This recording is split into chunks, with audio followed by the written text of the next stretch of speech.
just felt, my wife and I feel like we've been drawn to East Lansing and Michigan State right now, and everything that we have learned about the place over the past few weeks has confirmed that this is the right place for us to be in this moment. Can we ask a follow-up question? Sure. I know that Michigan State University has been in the headlines a lot lately, has been facing some challenges. So what are some of your priorities once you take the role as president? Well, as I said, I'm going to get out on this listening and learning tour, better understand where we can have our greatest impact right away. I'm a big believer in strategic roadmaps. The MSU 2030 plan, I think, is a very good strategic plan, but I want to break it down a little bit with some of the campus leaders. And when I say that, I believe all the constituencies are important and have to be at the table in a shared governance model. So faculty, staff, students, alumni, the surrounding community. And we're going to prioritize. I probably want to take that plan and even further prioritize it so that we can show the impact that we have early on. Yes, every institution in higher education right now is faced with challenges, and some of them are not unique to any one place. The cost of higher education right now and the rising student debt is a concern. That's something I want to make sure that we get right here so that we can pride ourselves on outstanding education, but one that's affordable and accessible to all those who earn their path here. But we'll work through those unique challenges that exist here as well, and we'll stay true to the promises that I know others have put in place to be sure that I want everybody to be proud of this place. Yes. Matt Miller, I'm with MLive. It's the lead published the Grand Rapids Press in the state. Phrase that question a little differently. Why did you choose to come to a school that's had 5 other presidents in the last 6 years or so? As I've said, I am a believer in strategic roadmaps. The last 2, interim President Woodruff and President Stanley, have put together a great strategic plan. I'm focused on the future, and this is a community that is craving stability, stable leadership, and I will provide that. We will make sure that we have a strong leadership team that believes in Michigan State University, and I felt a calling to this great public research university. The nation needs a strong Michigan State University. Not just the state of Michigan, but the nation needs a strong Michigan State University, and that's what we're going to do. Can I do one more quick while we're Sure. talking? You are the first former faculty member to lead MSU since the early 90s. I know you maintained a research program a bit in Yes. Carolina. Do you plan to do that at MSU? And sort of more broadly, how do you think having experience as in teaching and research will change your approach? Well, I think it's really important. If you go back 28 years ago when I showed up in Chapel Hill, I was just hoping I'd earn tenure someday. That was my goal. And I ended up in a leadership role fairly early, became department chair, center director, dean, and of arts and sciences. But also I've held positions. I have faculty appointments in medicine and in arts and sciences. I'm a big believer in this culture of collaboration across the disciplines, and that's how we solve the grand challenge of our time. I think that those faculty positions I've held are very important in understanding the life of a faculty member, not just what it takes to earn tenure, but how to truly have an impact on a place. And as I said earlier, the relationships that you build with staff and faculty and students is critically important to the success. So I believe strongly that that will help me to be a better president here at Michigan State. Thank you. And my research, they have a great program here in kinesiology that's in the area of sport-related concussion, and I will hold a faculty appointment there as well as in one of the medical school departments. And so yes, it will not certainly be the top priority. I've got to work alongside a team to run the university, but I will stay engaged with research. So thank you. Yes. McCoy Scribner with WLNS 6 News. Welcome to Michigan. I know we'll be getting to know you soon here in the next few months or so. We talked about the former presidents and leaders of the university here. Given that the last full-time president quit his job at almost $1 million a year, and the interim president decided not to pursue the position, what kind of assurances did you get from the Board of Trustees that they've been kind of making some headlines recently that there wouldn't be any meddlings, micromanaging, etc.? And despite any assurances you might have gotten, what makes you think that this tiger might change its stripes? Well, listen, as I said earlier, higher education right now, this is not unique to Michigan State University. Higher education is struggling in some regards with regard to the sort of political divide that exists, and I'm convinced that I've talked to the governor, I've talked to the former governor, I've talked to a number of legislators here. They love Michigan State University, want it to again to thrive, and recognize that yes, there have been some challenges. I've gotten to know all 8 of the board members, both collectively as a group and individually, and I feel a connection to them, and I have heard each of them say that they're committed to a shared governance model that will keep everyone in their lanes and playing the role that they have to play in terms of their fiduciary responsibilities and providing counsel and advice to the president and the leadership team.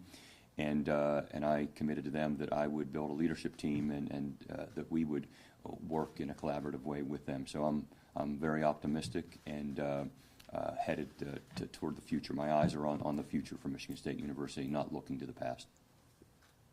Having said that, I do want to say, as I said earlier, there are still some challenges and issues that we have to stay attuned to, and so that we would not repeat some of the same mistakes that have occurred. So I just want to be clear about that. While aimed at the future, we have to be cognizant of the past. Thank you. Yes. I'm Erin Bowling, reporter with WLX Channel 10, based in Lansing. Appreciate you having us all here today, helping us, welcome you to the community. So talking about, looking to the future, what the future is going to hold, how do you plan on handling some of the topics such as releasing the Nassar documents and then any potential litigation from Mel Tucker? So again, day one is March 4th.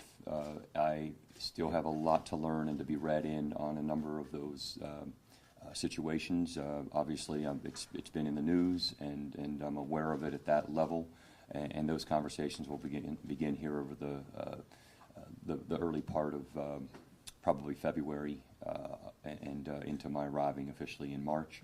And my understanding is that there are some things that will have been wrapped up by that time, and so until then, I'm really not going to comment on how I would respond or react to any of those. Do you mind if I rephrase then? Sure. I feel like I've seen a lot of calls for increased transparency here at MSU and in the Board of Trustees. How do you plan on approaching that subject? Yeah, I think if you talk to anyone that I've worked alongside in my previous leadership positions, that transparency is really important to me, and I will work really hard to be as transparent as possible. Obviously, around personnel matters, there are limitations on what we can do, but I also want to be clear that at times people will link a quote-unquote lack of transparency with perhaps being dishonest, and those two things are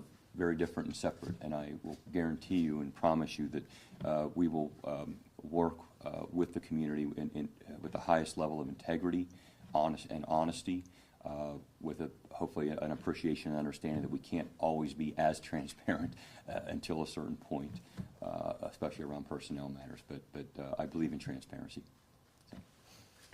Theo Shear with the State News, the campus newspaper. I want to narrow in on that a little bit more. Did the issue of the Nassar docs ever come up during the search process or in your conversations with MSU leaders? No. Next question. Hi. Thank you for addressing this morning. My name is Lauren. I'm with Fox 47 News in Lansing. What can we expect as it relates to your leadership style? I am. I believe in servant leadership, and that means working alongside. You hear me today. I've already talked about those who work alongside me. I don't ever want somebody to feel that they are working beneath me or working for me. We're working alongside each other as a team. I'm very much focused on a team approach, and when I say that, I mean all of those constituencies are important. I'm a big believer in gathering as much information and data as possible. That at the end of the day, It's likely the president alongside the team leadership team that'll make a decision around an issue, recognizing that you're perhaps not always going to make everyone happy, but I think that people appreciate the fact that I listen. I will consider as much information as possible, try to get to a place of compromise, and even those that may not agree with the decision appreciate that there's been a process that I've gone through. And I believe that you're making decisions alongside folks that are thinking about what's best for the community. So I think that's my approach. I will get out and talk about the great things that are happening here. I think this place is poised for a capital campaign that could raise a lot of private funding to help elevate some of the initiatives that are in that MSU 2030 plan. I want to do that in a partnership with the legislature, which is why I've already spent some time talking to legislators, and because I believe everything's a partnership, and part of that, those partners, I think, have to be faculty, staff, students, alumni, community members of the Board of Trustees, and so we're going to pull people together to amplify the great things that are happening. Wonderful. And one more final question. As the president, I know you work closely with the board, and there's been some internal conflicts amongst the board. What is your plan for addressing those and ensuring that those conflicts don't interfere with the goal of moving MSU in that forward direction? As I've gotten to know each of the board members, I believe that they truly love Michigan State University, and I have not sat at the table in a formal board meeting, and that will happen at some point after March 4th. But I'm going to work hard to find the unique talent and expertise that each of them brings to the board as a group, so that we can rely on them to help us, solve a challenge, solve a problem, find a new opportunity, and then I think when they're able to bring that back to the table for the greater good, I think they'll each begin to see that we really are a team. We are one. And I want to work. I think when I talk about us working as one, that means the administration and the board, along with leaders of those various constituency groups. Thank you so much. Thank you. Yes. So I'm sure you're aware that the UPenn president resigned over. And I'm sorry. Remind me your name. Atwood, Yes. State Journal. Good to see you. Yeah. She resigned over comments that she made during a congressional hearing on anti-Semitism on college campuses. If you were in her position, how would you have answered the questions posed during that hearing specifically? Would you discipline students calling for the genocide of Jews? And then also, how do you protect students for Palestine on campus rights to protest against backlash from other outside groups? So I'm very proud of the way in which we have handled the situation on our campus at UNC Chapel Hill. I spent the first 5 or 6 days following the October 7th terrorist attacks by Hamas out on my campus with my leadership team, meeting with students and hearing their concerns and reassuring them that we are here to support them. And then on October the 12th, at our University Day, which is the founding of the university on October the 12th, I spoke publicly about and condemned the terrorist attacks by Hamas, and talked about the need for the community to come together, that we would not tolerate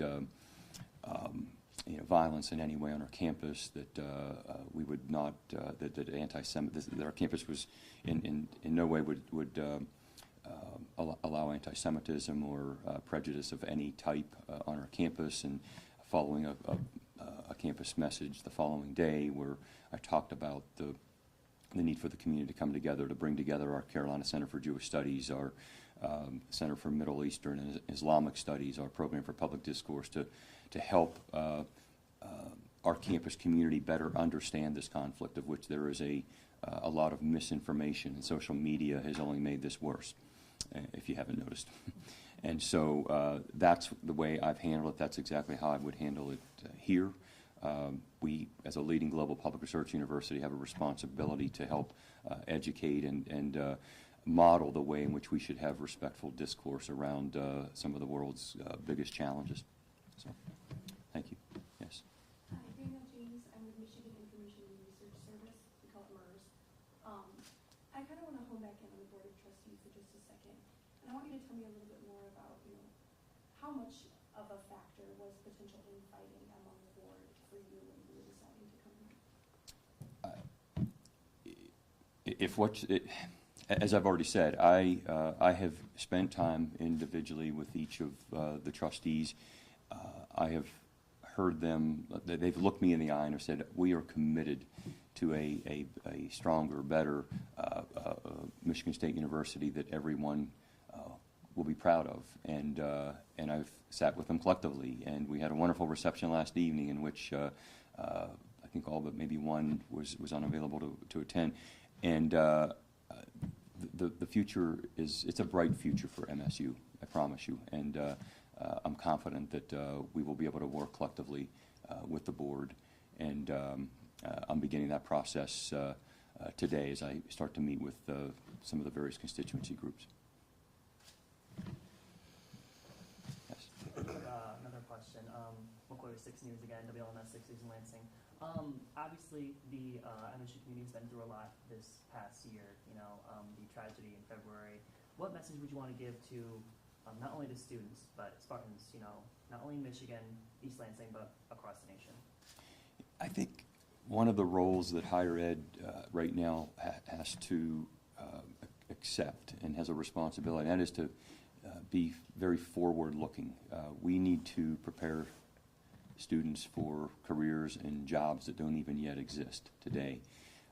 If you think about this group that'll graduate in May here, the class of 2024, they'll be graduating in May of 2024, but retiring from their careers perhaps in the year 2074. What jobs, what careers will exist in the year 2074? A great public research university like Michigan State University needs to be forward thinking about that, and I am convinced with those that I've now met with nearly all the deans, and I've looked at their sort of plans for the future and the curricula. I had a lot more to learn, but they're very forward thinking, and just the way in which Michigan State is building out, I love the fact that they're proud of their land grant mission and the responsibility that they hold to the state in agriculture and veterinary medicine, but the business school is thriving. They're building out the health affairs and engineering, and they're thinking like a contemporary university should, so that we can best prepare graduates for those careers and jobs that don't even yet exist. Thank you. You have time for one more. Yes. What is the school's role in, memorializing what happened on February 13th? Have you been in conversations to make a memorial? Is the school planning on funding it? Do you know anything about this, or do you have a stance on how much the school should really provide a space for students to kind of have a place to remember? So I'm well aware of the tragic events of February 13th, and I know that that'll be a really important day here on the campus for the community. And the grieving that takes place following an event like that lasts a long time. Sadly, we had a tragic event, a shooting on our campus on August the 28th this year. I will say that the leaders here at Michigan State were the first to reach out to those, their respective counterpart on our campus to help, because they had been through this, and it had a tremendous impact on the way we responded to that. And I know that Interim President Woodruff will be presiding over events on that day, on February the 13th. I think it's important to be able to reflect and to honor the memory of those who were lost that day. And so I was pleased to hear that will be taking place. And my guess is that something similar will take place in Chapel Hill on August 28th of next year, and we'll learn from one another. Are there plans to build a memorial that you know of right now? I do not know that. So, but I'm going to again thank you all for coming out this morning. I look forward to working alongside you, as I said earlier, and I believe that the media has a really important role in keeping everyone honest in these roles, and but also helping to amplify the great things that have happened here and will continue to happen here. And I'm excited to be a part of it starting March 4th. So I appreciate y'all coming out today. Thank you. Go Green. Go White. All right.